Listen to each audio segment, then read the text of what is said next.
Bonjour, je m'appelle Paul Rigou, je suis le réalisateur du court-métrage Rapide en compétition pour la 14e édition de My French Film Festival.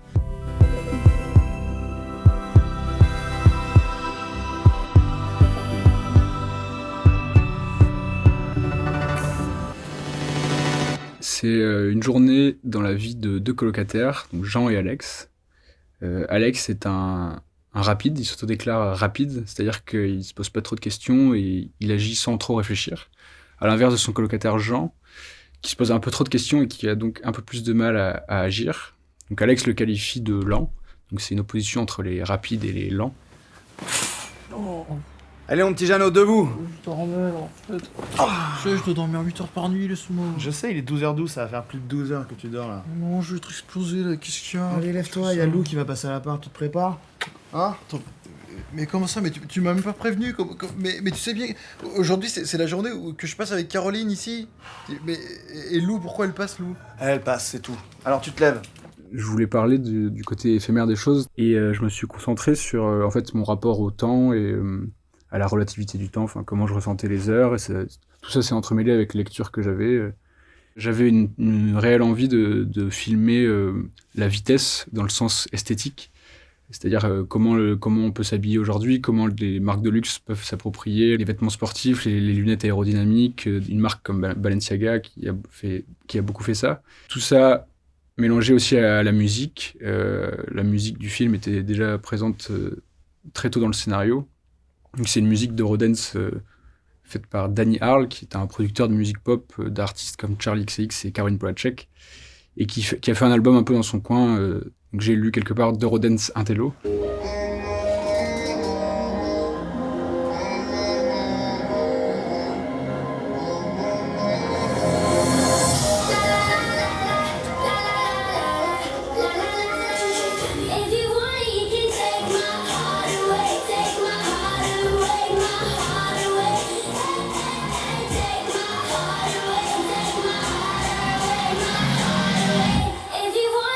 Et pour l'élan, je me suis un peu inspiré de moi-même, où il y a une période où j'avais un peu de mal à agir parce que je me posais un peu trop de questions. Directement dans l'écriture, j'ai adopté un ton un peu plus comique, avec ce personnage qui se laisse balloter, qui est un peu gauche, un peu maladroit. Mais quand même, au scénario, on pouvait me faire des retours.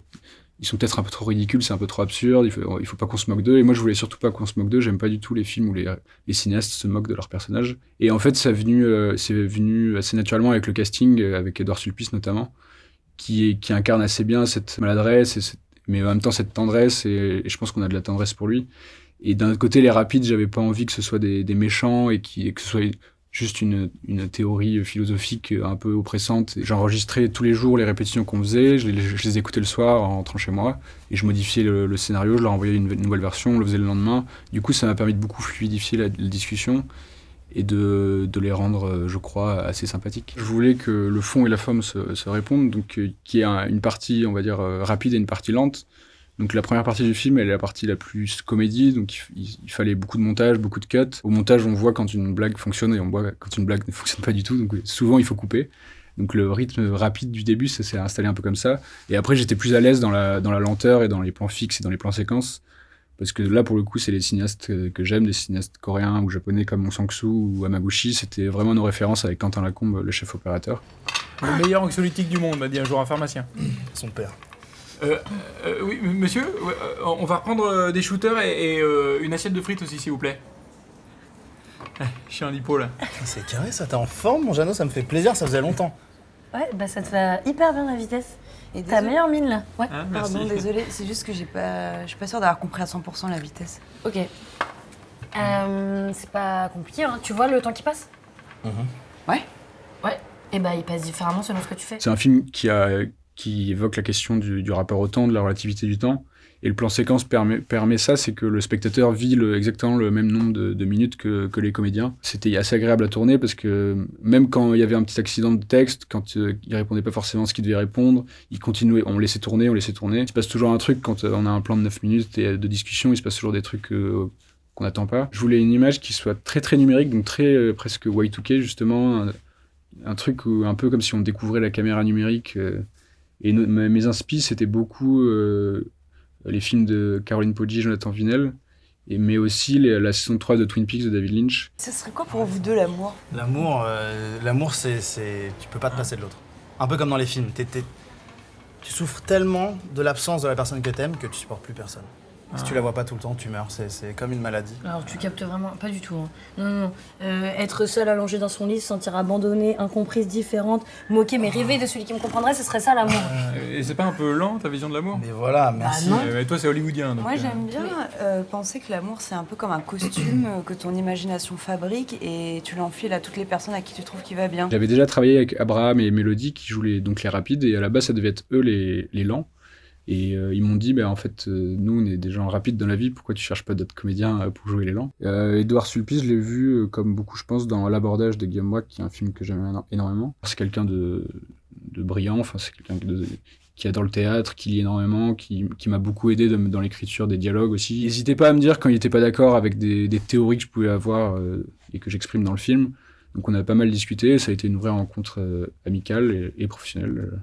L'anxiété, c'est quelque chose que je vis au quotidien, comme beaucoup, mais parfois un peu trop. Et oui, c'était une caractérisation, en tout cas, de Jean dès le début. Je crois que l'anxiété, elle est présente dans notre génération et elle est présente dans les 4 personnages. Ce jeu s'appelle Vitesse. Vitesse, parce qu'il représente l'intégralité de la vie.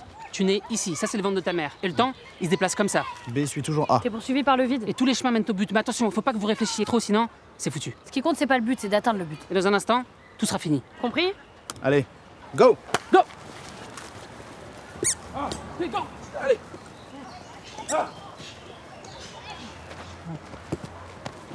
J'avais créé ce jeu qui n'avait pas trop de sens. Dans le scénario, il y avait juste écrit un jeu un peu absurde où les spectateurs comprennent pas, les comédiens ne comprennent pas non plus. Et est arrivé le moment où il fallait choisir un peu un meneur du jeu. Et j'ai proposé à Harpo qui m'a dit oui tout de suite. Donc il est arrivé sur le plateau. Il y avait des figurants du coup qui devaient jouer au jeu, qui s'appelle Vitesse, donc parce que comme il le dit, c'est censé représenter la vie, donc ça va très vite et on comprend rien. Il a été incroyable en meneur de jeu, il prenait vraiment son rôle à cœur, il a expliqué les règles aux figurants, il y a des figurants qui comprenaient mieux le jeu que d'autres, et au final ils ont commencé à mieux comprendre le jeu que moi, et ils ont commencé à vraiment y jouer. On avait que 4 jours de tournage et il faisait très très chaud pendant cette séquence. Harpo, il a ce truc de la comédie et de l'absurde quand même, on le voit dans ses films. Et il a rapporté un truc, il a rapporté de la vitalité, il y avait besoin de vitalité dans cette séquence. J'avais pas de règles jusqu'à quelques jours du tournage, et il y a un moment où je me suis dit, il faut vraiment que j'invente des règles, parce qu'il faut que je sache ce qu'on filme ce jour-là. Donc j'ai commencé à inventer des règles avec ma chef déco, on avait des poteaux, donc c'est dit ils vont tourner autour des poteaux, il va y avoir des gens qui courent, des gens qui marchent, il y a de la marche rapide, on n'a pas le droit de courir alors que c'est un jeu sur la vitesse. Donc je me suis un peu pris pour un génie, je me suis dit putain c'est trop stylé comme jeu. Et puis voilà, le moment arrive du tournage et je me rends compte que ça n'a aucun sens, mais c'était très marrant d'inventer un jeu quoi.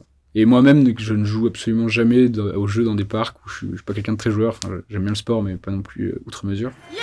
Ok, en place de nouveau. On y va, 3, 2, 1, go! C'est par les gars! Empilez!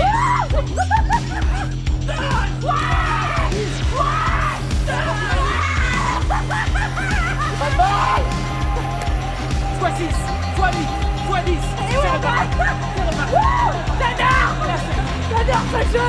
C'est le personnage où j'ai eu le plus, avec lequel j'ai eu le plus de mal, que ce soit à l'écriture et au montage, parce que Mathilde Veil, du coup, c'est vraiment une actrice incroyable, mais qui donne une énergie absolument différente à chaque prise. J'avais du mal à l'écrire parce que le personnage, il basculait très vite dans la vitesse, justement, au moment de ce jeu. Et en fait, elle apporte un truc elle arrive dans l'appartement, comme ça, elle dit qu'elle sort de chez sa psy, qu'elle a besoin de prendre des risques, et elle prend ça très à cœur, en fait. Donc elle arrive à ce jeu, et direct, elle se met à fond dans le jeu, et donc en effet, son parcours, il bascule totalement à ce moment du film. Et après, une fois qu'elle revient dans le bar, elle s'est un peu calmée, et elle explique pourquoi elle est comme ça, et pourquoi elle est lente, entre guillemets. C'est un moment où, en effet, on passe du truc très comédie, où c'est très cut au début, ça va vite, les séquences s'enchaînent, on change de lieu, Jean il se fait balloter, on lui dit va écouter la musique, il dit non, il écoute la musique, on lui dit va au parc, il dit non, il va au parc. Et c'est là où le film s'installe plutôt dans la lenteur et dans les plans fixes et dans les plans séquences. Je trouvais ça marrant de clôturer la partie rapide du film par ce jeu vitesse du coup.